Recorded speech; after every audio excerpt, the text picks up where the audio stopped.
Jemaat dipersilakan bangkit berdiri. Ibadah ini kita mulai dengan sebuah pengakuan bahwa pertolongan kita datangnya ialah dari Allah pencipta langit dan bumi.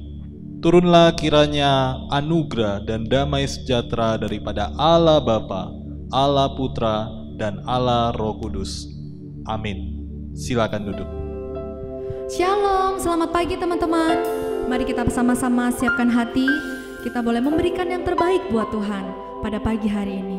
Pujian dan penyembahan yang berharga dan yang terbaik buat Tuhan kita. Jesus, it is you.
Jesus.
Tuhan.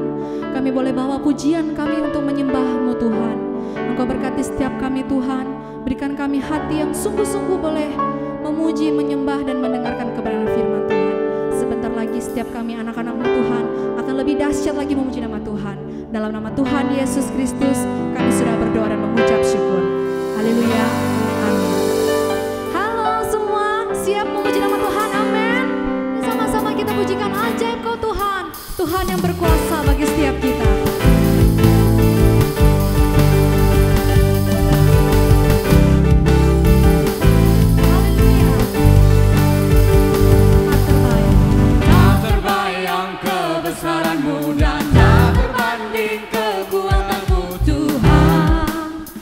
Megah bagiku,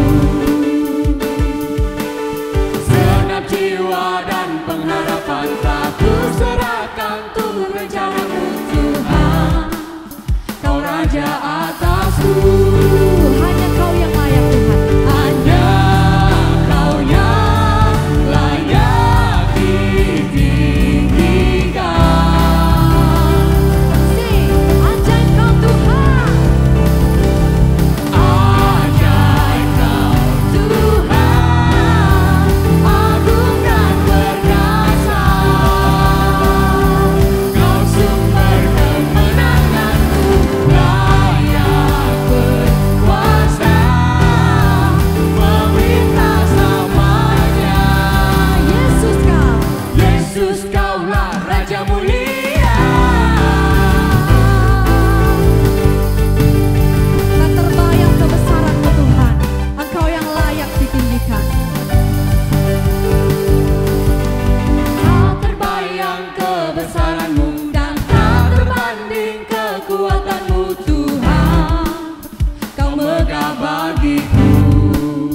Segenap jiwa kami, senap jiwa dan pengharapan telah ku serahkan untuk rencana-Mu Tuhan.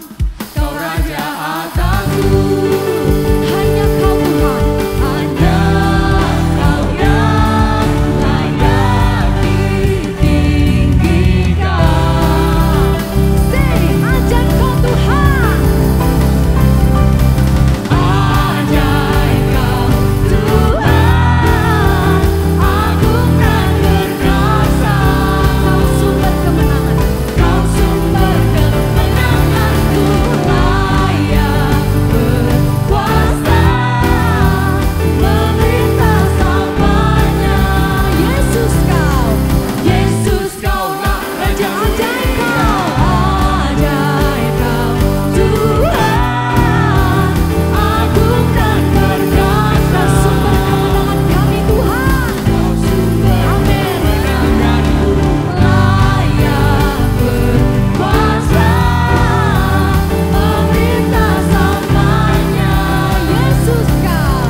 Yesus Kaulah Raja mulia. Haleluya. Amin. Haleluya. Puji nama Tuhan. Kita boleh bersuka cita pagi hari ini. Kita boleh memuji Tuhan. Kita bersorak-sorai bagi nama Tuhan. Silakan duduk teman-teman semuanya yang ada di rumah. Mari pagi hari ini kita juga siapkan hati. Kita mau berdoa bagi setiap doa-doa syafaat kita pada pagi hari ini. Kita mau berdoa bagi bangsa kita. Kita mau berdoa bagi gereja kita. Ku percaya setiap janji Tuhan iya dan amin. Ku percaya setiap janji Tuhan itu pasti bagi setiap kita. Ku percaya janji-Mu Tuhan.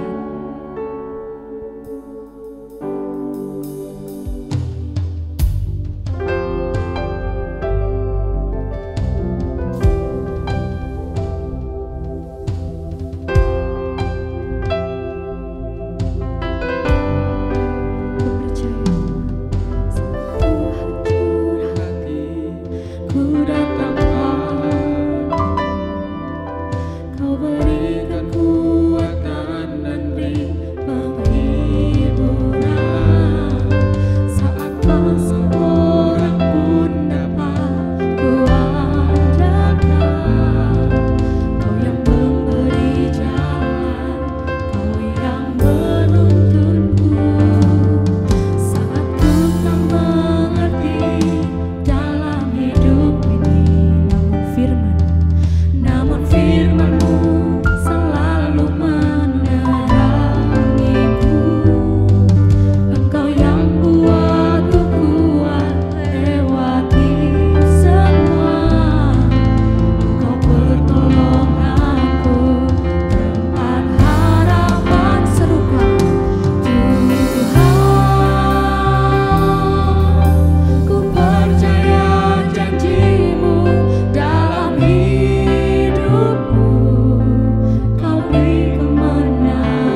Kita berdoa untuk setiap Bapak Presiden yang boleh memimpin negara kita, untuk setiap DPR dan MPR yang boleh ada dalam pemerintahan, dan untuk setiap warga Indonesia biar tetap taat dalam setiap protokol-protokol yang ada, karena di bangsa kita ini sedang ada wabah COVID-19.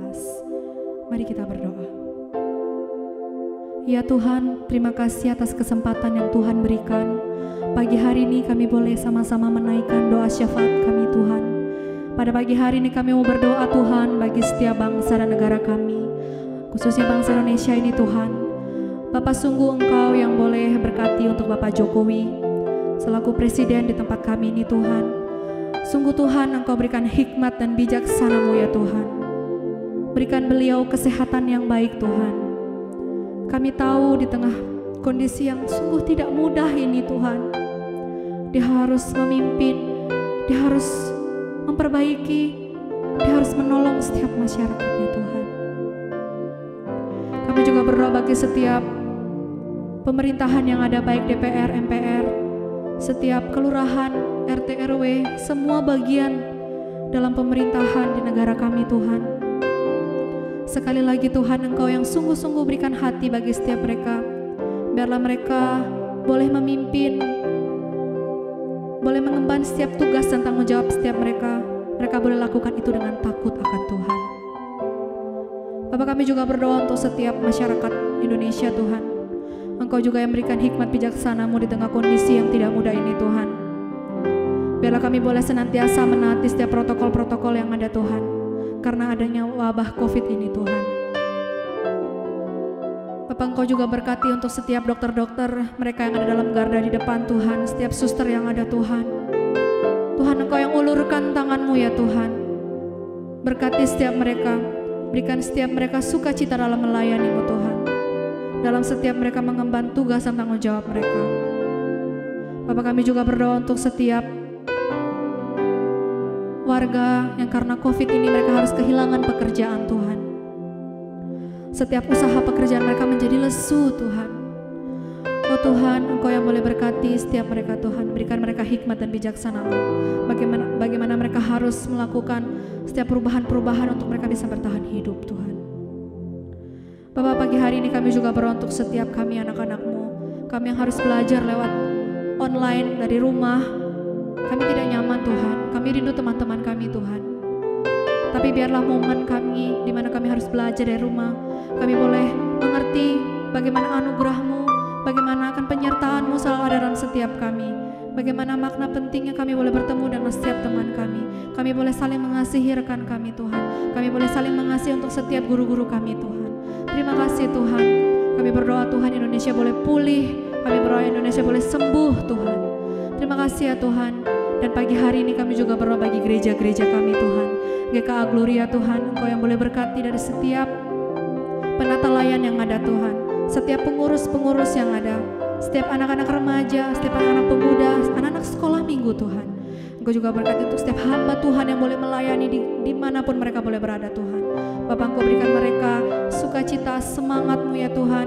Biarlah mereka boleh melayani setiap jemaat-Mu dengan penuh setia, dengan penuh sukacita di dalam Tuhan. Terutama ketika melayani Engkau Tuhan, biarlah mereka berikan yang terbaik Tuhan hanya untuk Engkau. Terima kasih Tuhan. Kami berdoa untuk setiap kegiatan misi yang ada. Engkau pakai setiap hamba-hamba-Mu Tuhan. Engkau pakai setiap anak-anak-Mu Tuhan yang boleh mereka terjun dalam dunia misi. Biarlah melalui setiap mereka banyak jiwa-jiwa yang boleh dimenangkan. Dan kami percaya Tuhan, kemuliaan-Mu, kerajaan-Mu akan nyata dalam setiap kehidupan mereka. Terima kasih ya Bapa, dalam nama Tuhan Yesus Kristus kami sudah berdoa dan mengucap syukur. Haleluya. Amin. Mari sama-sama dengan keadaan berdiri, kita akan mengikrarkan pengakuan iman rasuli kita di hadapan Tuhan. Pengakuan iman rasuli.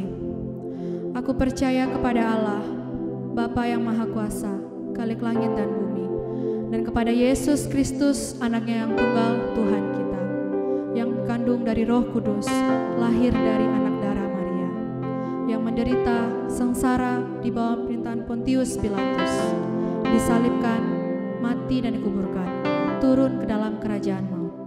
Pada hari yang ketiga, bangkit pula dari antara orang mati, naik ke sorga, duduk di sebelah kanan Allah, Bapa yang Maha Kuasa, dan dari sana Ia akan datang untuk menghakimi orang yang hidup dan yang mati. Aku percaya kepada Roh Kudus, gereja yang kudus dan am, persekutuan orang kudus, pengampunan dosa, kebangkitan tubuh, dan hidup yang kekal. Amin. Silakan duduk. Mari sama-sama pagi hari ini kita boleh siapkan hati kita. Kita mau sungguh-sungguh lagi boleh menyembah Tuhan, karena hanya Tuhanlah yang layak disembah dan dipuji. Kita akan siapkan hati kita juga untuk menerima setiap kebenaran firman Tuhan. Engkau yang layak Tuhan menerima setiap pujian kami. Alam semesta boleh tunduk untuk boleh menyembah Engkau.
Kemuliaan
kita bersama-sama masuk di dalam doa.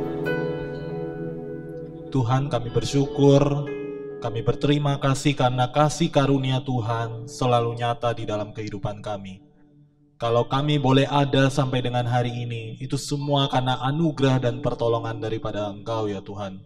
Saat ini kami mau bersama-sama merenungkan kebenaran firman-Mu. Kiranya kebenaran firman Tuhan itu boleh tertanam di dalam hati setiap kami, dan terlebih boleh kami lakukan di dalam kehidupan kami. Terima kasih ya Tuhan. Tolong hamba-Mu dengan segala keterbatasan untuk menyampaikan firman Tuhan yang tidak terbatas. Kami berdoa dan bersyukur hanya di dalam nama Tuhan kami, Yesus Kristus. Amin. Ya, Shalom anak-anak muda semua. Apa kabarnya?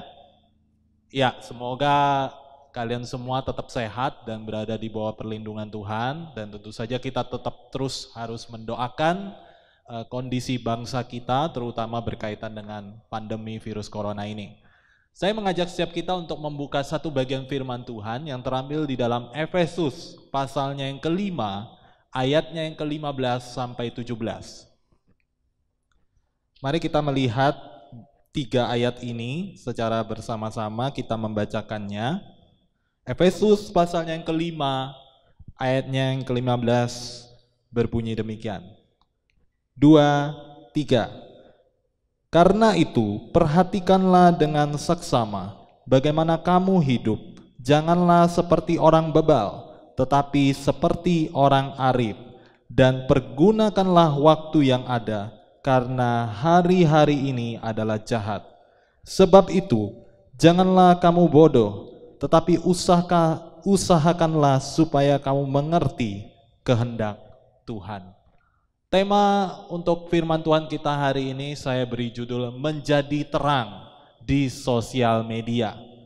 Nah, saudara-saudara, kalau kita melihat pada situasi pandemi seperti ini, tentu saja setiap kita itu sangat akrab dengan gadget kita ya, terutama bagi rekan-rekan yang mungkin aktivitasnya lebih banyak di rumah, di kamar saudara-saudara, dan tentu saja kita itu menggunakan media sosial lebih sering daripada biasanya. Nah, kalau kita melihat di Indonesia sendiri penggunaan sosial media itu sangat besar ya jumlahnya. Kalau jumlah penduduk Indonesia itu 268 juta, hampir 270 juta, maka sekitar 150 juta penduduk Indonesia itu menggunakan sosial media. Dan tentu saja itu jumlah yang sangat besar, belum lagi kalau kita berbicara penduduk di dunia. Maka penggunaan sosial media itu adalah sesuatu yang sangat akrab, sangat besar dampaknya di masa-masa sekarang. Nah, pertanyaannya adalah bagaimana nih ketika kita punya kesempatan menggunakan sosial media, apa yang kita lakukan dengan sosial media kita sehari-hari? Apakah kita menggunakannya untuk sesuatu yang bermanfaat atau berguna, atau sebaliknya kita menggunakannya hanya untuk kesenangan kita pribadi? Nah, teman-teman, baru-baru ini kita tahu ada seorang ya artis YouTube, 2 orang ya di sini yang mungkin teman-teman tahu dan sudah cukup terkenal baru-baru ini. Tetapi sayangnya mereka itu mengundurkan diri ya. Jadi mereka mengatakan bahwa tahun ini sampai tahun depan itu adalah tahun terakhir daripada mereka mengisi konten-konten YouTube mereka. Apa alasannya, teman-teman? Kalau kita lihat alasannya ada beragam, selain masalah capek, letih dengan sosial media zaman sekarang, mereka juga mengatakan bahwa banyak konten-konten di sosial media itu yang sebenarnya bagi mereka tidak layak untuk berada di trending yang paling atas. Nah, kalau teman-teman tahu trending itu maksudnya apa? Artinya konten-konten yang trending itu adalah konten-konten yang sering dilihat oleh banyak orang, berada di jajaran yang paling atas, artinya banyak orang mengunggulkan konten tersebut. Nah, tetapi mereka berpendapat, ini ada sepasang bersaudara namanya Andovi dan Jovial da Lopez. Nah, mereka itu tergabung di dalam namanya Skinny Indonesian 24. Mereka mengatakan dengan jelas bahwa trending-trending yang ada di Indonesia saat ini itu berisi konten-konten yang sebenarnya tidak terlalu mendidik dan tidak terlalu layak untuk berada di trending. Ya mungkin itu adalah realita yang kita harus hadapi teman-teman semua. Mengapa?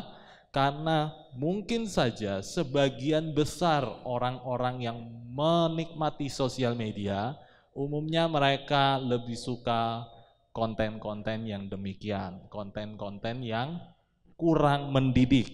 Nah, hal yang demikian juga disampaikan ya secara khusus oleh Paulus yang mengingatkan jemaat-jemaat Efesus. Nah, kalau kita lihat di Efesus pasal yang kelima tadi, apa yang sebenarnya Paulus ingin tekankan kepada anak-anak Tuhan secara khusus, dan pada kesempatan hari ini tentu saja kepada setiap kita di dalam aplikasinya kita menggunakan sosial media.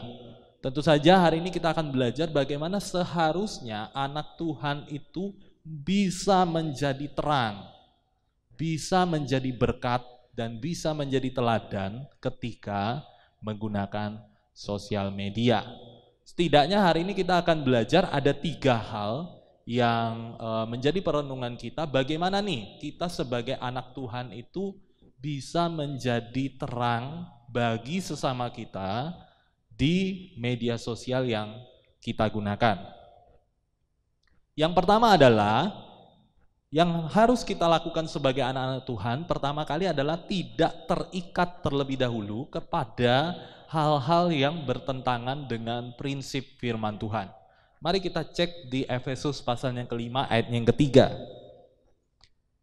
Nah, di dalam ayat yang ketiga kita lihat ada beberapa penekanan yang dilakukan oleh Paulus, dinasehatkan oleh Paulus mengenai lingkungan sekitar jemaat-jemaat Efesus. Artinya mereka yang adalah anak-anak Tuhan pada waktu itu berada di lingkungan yang terlibat terhadap percabulan.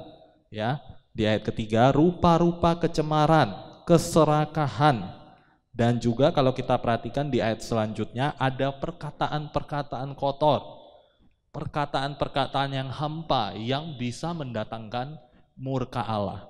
Nah, maka hal-hal ini diingatkan secara jelas oleh Paulus kepada jemaat-jemaat di Efesus untuk mereka bisa menjauhi hal-hal tersebut. Sebagai contoh, kalau kita lihat di zaman kita sekarang itu juga banyak sekali hal-hal yang demikian. Mungkin teman-teman tidak asing dengan foto-foto yang saya tampilkan ini, ya. Mereka adalah orang-orang yang terkenal di dalam mereka memberikan konten-konten tentang game. Sebut saja itu ada Reza Arab, ya. Mungkin teman-teman tahu, dan mungkin banyak juga dari setiap kita yang menggunakan game dengan gaya-gaya yang dilakukan seperti oleh Reza Arab. Biasanya dia sangat terkenal sekali dengan mengumpat, ya, memberikan kata-kata yang kotor, yang tidak bermanfaat, dan itu secara publik. Dan mungkin setiap kita yang bermain game di gadget kita juga melakukan hal-hal yang demikian. Kita sering mengumpat, kita sering berkata-kata kotor kalau kita kalah atau dirugikan di dalam game tersebut. Maka secara tidak langsung apa yang terjadi? Sosial media, hal-hal yang negatif di dalamnya itu memberikan pengaruh yang buruk kepada setiap kita, terutama kita sebagai anak-anak Tuhan. Ya, mungkin teman-teman akan berkata, saya tidak main game kok gitu ya. Saya hanya menggunakan sosial media seperti biasa. Ya, kita juga nggak lepas dari ada gosip ya. Di situ saya munculkan gambar Lambe Tura, itu akun gosip yang dimana kita bisa pakai untuk bergosip ria, menjelek-jelekan orang gitu ya, dan kita bisa ikut di dalamnya, termasuk kita sebagai anak-anak Tuhan. Nah, kalau kita lihat, tentu saja hal-hal seperti ini merupakan hal negatif yang ditawarkan oleh sosial media yang bisa berdampak kepada kehidupan anak-anak Tuhan. Sama persis seperti apa yang Paulus nasihatkan kepada jemaat di Efesus. Selain hal-hal ini, apa saja yang mungkin bisa terjadi kepada anak-anak Tuhan ketika dia menggunakan sosial media? Tentu saja ini yang paling sering diberitakan bahwa setiap anak-anak muda, anak-anak Tuhan itu seringkali sulit lepas dari namanya konten pornografi. Baru-baru ini berita saya lihat ada sebuah survei yang menyatakan dengan jelas bahwa 98,3% pelajar, di sini berarti rata-rata usia sekolah, remaja, bahkan mungkin mahasiswa, itu sudah terpapar konten pornografi. Bayangkan ya, 98,3 itu sudah hampir 100%. Atau mungkin kalau saya bisa bilang, bahkan mungkin 100%. Karena apa? Mungkin survei ini menyatakan hal-hal konten pornografi yang secara vulgar. Gimana kalau yang muncul lewat iklan-iklan? Sering kan ya kalau kalian buka YouTube atau buka sosial media yang lain, kadang-kadang ada iklan-iklan yang berbau pornografi, bisa muncul mendadak gitu ya. Artinya apa? Mungkin saja sudah 100% anak-anak muda yang saat ini terpapar konten-konten pornografi. Maka hal ini bisa menimbulkan apa? Menimbulkan keterikatan tadi. Yang saya katakan di awal bahwa sosial media jika digunakan dengan kurang baik, maka akan menghasilkan sebuah keterikatan, kecanduan yang dapat juga dialami oleh anak-anak Tuhan. Artinya bagaimana nih cara kita bisa menjadi terang kalau kita sendiri ternyata masih hidup dalam keterikatan-keterikatan yang buruk. Paulus nasihatkan di sini kepada jemaat di Efesus bahwa mereka tidak boleh berteman, ya, berkawan dengan lingkungan mereka yang menghasilkan dampak-dampak yang buruk. Di ayat ke-6 jelas sekali dinyatakan bahwa kamu harus jauhi itu, kamu tidak boleh berkawan dengan mereka, bahkan perkataan-perkataan kotor tidak boleh kamu ucapkan. Karena itu tidak sesuai dengan prinsip firman Tuhan, terutama kehendak Tuhan di dalam kehidupan anak-anaknya. Sehingga kalau kita melihat bagaimana nih sekarang kita bertingkah laku ataupun menggunakan sosial media kita, supaya kita bisa menjadi terang bagi sesama kita, maka kita harus jauhi segala keterikatan. Banyak cara teman-teman, kalau teman-teman sudah kecanduan terhadap game tertentu, aplikasi-aplikasi tertentu, maka kita harus lakukan tindakan yang nyata dengan uninstall aplikasi tersebut, jauhi penggunaannya. Jadi jangan hanya berdoa saja, tetapi harus ada usaha yang kita lakukan. Selain itu ya, kita harus benar-benar menjauhkan diri dari segala pengaruh-pengaruh yang kurang baik, yang bisa membuat anak-anak Tuhan jatuh kepada keterikatan yang buruk. Nah, jadi itu hal yang pertama. Hal yang kedua yang bisa kita pelajari hari ini sebagai anak-anak Tuhan yang dapat memancarkan terang, maka kita harus menguji segala sesuatu yang bisa berkenan kepada Tuhan. Artinya segala sesuatu itu harus diuji terlebih dahulu. Kalau kita menggunakan sosial media, maka apa yang kita lakukan, apa yang kita mau posting, apa yang mau kita share kepada orang-orang di khalayak publik, ya, secara umum, itu harus kita pikirkan dengan baik-baik, harus kita gumulkan baik-baik dan mengujinya. Apakah ini sesuai dengan kehendak Tuhan? Di dalam Efesus tadi kita lihat Paulus tuh menekankan kepada jemaat-jemaatnya bahwa karena status mereka sebagai orang-orang yang dahulu hidup dalam kegelapan. Artinya mereka itu sebenarnya sama dengan orang-orang di sekitar yang pada waktu itu melakukan percabulan, kecemaran, perkataan kotor. Mereka itu orang-orang yang hidup di dalam kegelapan. Tetapi oleh karena status mereka yang baru, yang telah dibaharui di dalam Kristus, maka jemaat-jemaat di Efesus menjadi orang-orang ataupun menjadi anak-anak yang dapat memancarkan terang. Dari kegelapan menuju kepada terang itu sendiri. Sehingga apa buktinya? Seseorang yang dengan status yang baru yang sudah dimurnikan di dalam Kristus dapat memancarkan terangnya. Hal itu Paulus nyatakan di ayatnya yang ke-10 ya. Kita melihat Paulus mengatakan, dan ujilah apa yang berkenan kepada Tuhan. Ayat ke-11, janganlah turut mengambil bagian dalam perbuatan-perbuatan kegelapan yang tidak berbuahkan apa-apa. Tetapi sebaliknya telanjangilah perbuatan-perbuatan itu. Jadi sebagai anak-anak terang, ketika kita mau memancarkan terang, itu bukti nyatanya terlihat dari buah yang kita hasilkan. Apakah buah yang kita hasilkan itu adalah buah kebaikan, buah kebenaran, buah keadilan, atau yang kita hasilkan itu adalah buah-buah yang bersifat jahat.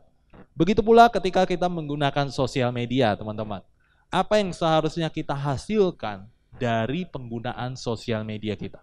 Apakah kita menghasilkan buah-buah gosip, fitnah, omongan-omongan jelek, atau kita mau menggunakan sosial media kita untuk menghasilkan buah-buah yang positif, yang berkenan di hadapan Tuhan? Ada sebuah kasus ini terjadi tahun lalu, di mana seorang siswi SMP, ya, saya diberi headline demikian, berawal dari bully di medsos. Begini kronologi kasus Audrey. Ya, jadi ada seorang siswi SMP namanya Audrey di salah satu kota di Indonesia. Dia tuh mengalami pengeroyokan, ya, penganiayaan oleh teman-temannya karena di media sosial dia membuli temannya tersebut. Nah, jadi kita lihat ya, kasus ini berawal dari ejekan yang berasal dari media sosial. Artinya media sosial itu bisa kita pakai untuk menyakiti orang lain melalui perkataan kita. Sampai akhirnya ya kasus ini menjadi kasus yang lebih besar karena temannya yang dibully di media sosial itu nggak terima. Dan akhirnya mengajak teman-temannya yang lain untuk melakukan penganiayaan kepada Audrey. Dan tentu saja mudah-mudahan nggak ada yang namanya Audrey ya, yang menyaksikan ibadah kita pada hari ini. Dan inilah dampak yang bisa dihasilkan, buah-buah yang nyata yang bisa dihasilkan ketika kita menggunakan sosial media. Ada buah yang baik, ada buah yang jelek. Buah apa yang mau kita hasilkan dari penggunaan sosial media kita? Apakah kita hanya mau menghasilkan pertengkaran, ejekan, bully-membuli, atau kita bisa melakukan hal-hal yang positif melalui media sosial kita? Hal yang ketiga yang ditekankan di dalam perenungan firman Tuhan kita hari ini adalah bagaimana kita seharusnya mempergunakan waktu yang ada dengan bijak. Ketika kita menggunakan sosial media, seharusnya kita mampu mengatur waktu, mengendalikan diri kita, bukan sebaliknya kita yang diatur oleh sosial media kita. Bayangkan ya, kalau setiap hari mungkin ada anak-anak muda, anak-anak Tuhan yang bangun tidur itu sudah pasti carinya adalah gadgetnya. Yang dicari adalah sosial medianya. Kalau sehari tanpa TikTok, pasti dia rasanya ada yang kurang. Apakah ada yang seperti itu? Kalau kita tidak bijak mengendalikan diri kita, mengatur waktu kita, maka sosial media lah yang akan mengatur hidup kita. Nah, tetapi seperti yang ditekankan di dalam bagian firman Tuhan hari ini, kita melihat di ayatnya yang ke-15 ya, Paulus menasehatkan kepada jemaat-jemaat di Efesus untuk karena itu perhatikanlah dengan seksama bagaimana kamu hidup. Janganlah seperti orang bebal, tetapi seperti orang arif. Ayat 16, dan pergunakanlah waktu yang ada karena hari-hari ini adalah jahat. Jadi ketika kita mempergunakan waktu dengan sebaik-baiknya, terutama ketika kita menggunakan sosial media, seharusnya kita itu menjadi orang-orang yang arif, yang bijak di dalam menggunakan waktu kita. Jangan seperti orang bebal yang diatur oleh sosial media itu sendiri. Ada seorang influencer, mungkin teman-teman ada yang tahu, dia yang mungkin yang nggak tahu ya nggak apa-apa gitu ya. Artinya dia adalah seorang influencer yang dulunya terjun di dunia musik sekuler, bahkan sampai sekarang kalau teman-teman ada yang nggak tahu, misalkan lagu Lebih Dari Egoku, nah, pasti familiar kan? Dia adalah pengarangnya, namanya adalah Raguel Lewi. Tapi bukan hanya lagu-lagu sekuler yang dia ciptakan, dia juga menciptakan lagu-lagu rohani, ya. Jadi lagu-lagu rohani yang juga terkenal di kalangan setiap orang Kristen. Jadi ketika dia mulai merambah dunia rohani, dia mengatakan dengan jelas bahwa kehidupan seorang Kristen itu harus benar-benar fokusnya kepada Tuhan. Dan kalau di masa-masa pandemi seperti ini, kalau ada anak Tuhan yang hanya berdiam diri, yang tidak melakukan apapun, yang kerjaannya ya, kalau hari-hari pandemi seperti ini mungkin hanya tidur, bangun mungkin hanya untuk pegang HP, main media sosial, untuk lihat konten-konten yang tidak terlalu mendidik, lalu setelah itu mungkin ngapain lagi? Makan gitu ya, habis makan mungkin nggak mandi, nggak tahu ya saya ya, mungkin nggak mandi gitu ya, karena di rumah aja, di kamar aja gitu, nggak kemana-mana. Akhirnya apa? Tidak melakukan apapun.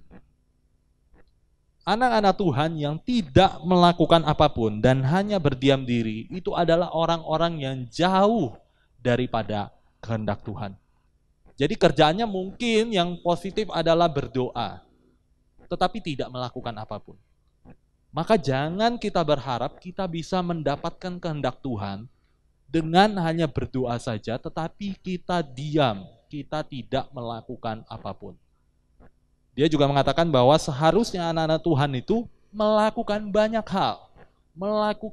hal yang positif, yang bisa membangun dirinya dengan sesama, dan membangun kedekatan dirinya dengan Tuhan. Kalau kita bayangkan ya, untuk menggapai kehendak Tuhan, itu seperti apa? Seperti apa yang harus dilakukan oleh anak-anak Tuhan untuk memancarkan terang yang sesuai dengan kehendak Tuhan? Maka kita harus melihat bagaimana hati Yesus itu sendiri ketika pelayanannya di dalam dunia ini.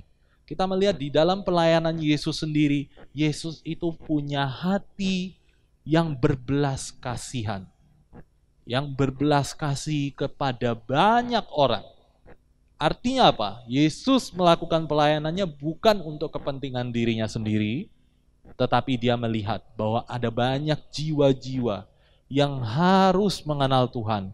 Lebih banyak jiwa yang butuh Injil, butuh kebenaran. Dan sehingga hati Yesus itu tidak terletak kepada dirinya, tetapi hati Yesus itu diberikan kepada orang-orang banyak yang ada di luar sana. Demikian juga ketika kita menggunakan sosial media.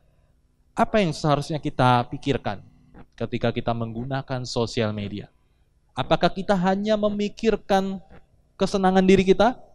Kita pikir yang penting saya bisa TikTok, lalu saya sharing kepada khalayak ramai dan orang-orang memuji saya. Atau mungkin kalau kita bisa foto-foto makanan, lalu kita sebar di Instagram, dan orang-orang akan melihat, wow, ternyata kamu bisa makan di Burger King, bisa makan di Domino's gitu ya. Artinya kita hanya menonjolkan kesenangan diri kita sendiri daripada memikirkan orang banyak di luar sana. Kalau kita punya hati seperti hati Kristus, maka yang kita pikirkan ketika media sosial itu kita gunakan adalah bagaimana Injil itu bisa kita beritakan kepada orang-orang banyak. Mungkin setiap kita takut, enggak kok, enggak berani. Saya enggak berani beritakan seperti itu gereja aja, enggak usah di media sosial. Maka kita harus benar-benar mengevaluasi hidup kita. Kalau kita tidak menggunakan pelayanan digital ini untuk menjangkau lebih banyak orang, maka sesungguhnya banyak orang tidak akan mengenal Kristus sampai kapanpun. Bayangkan ya teman-teman ya, kalau teman-teman posting quotes ataupun kata-kata rohani ataupun ayat-ayat Alkitab ataupun video klip rohani di media sosial teman-teman, apa yang bisa dihasilkan? Mungkin orang dari belahan pulau yang lain selain Pulau Jawa, di Indonesia atau di negara-negara lain, itu bisa melihat apa yang kita posting. Karena kan internet itu jangkauannya sangat luas. Maka sesungguhnya kita harus memikirkan dengan baik-baik bagaimana kita menjangkau orang-orang di media sosial yang kita gunakan. Beritakanlah tentang salib Kristus di media sosial. Bayangkan kalau bisa banyak orang dimenangkan, banyak orang bisa bertobat melalui apa yang kita beritakan melalui media sosial.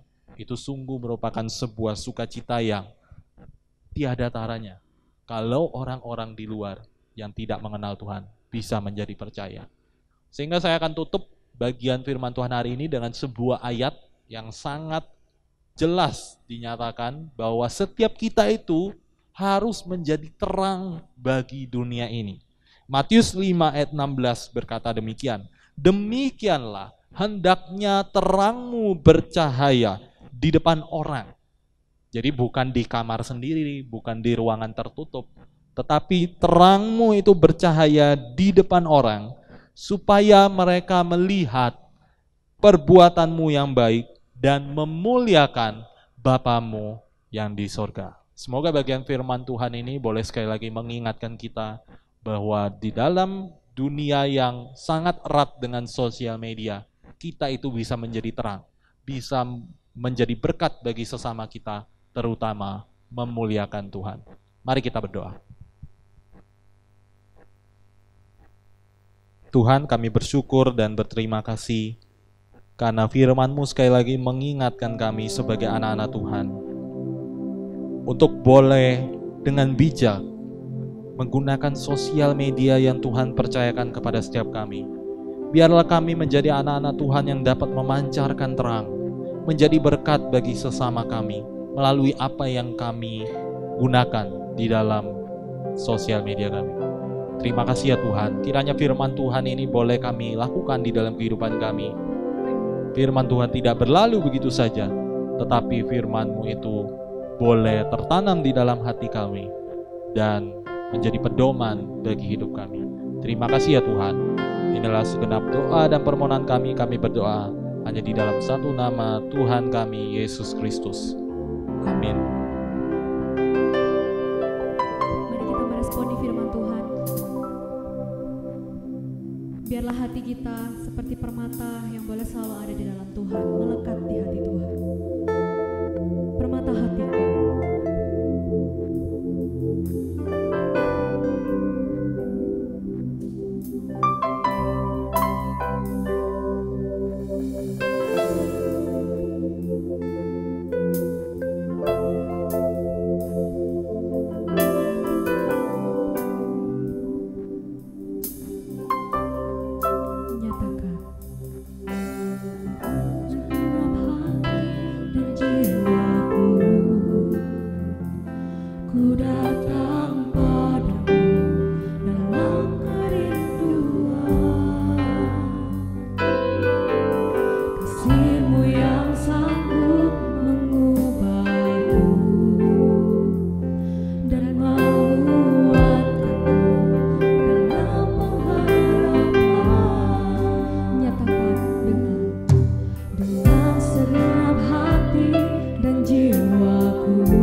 Jadikanku indah dan semakin indah bagimu.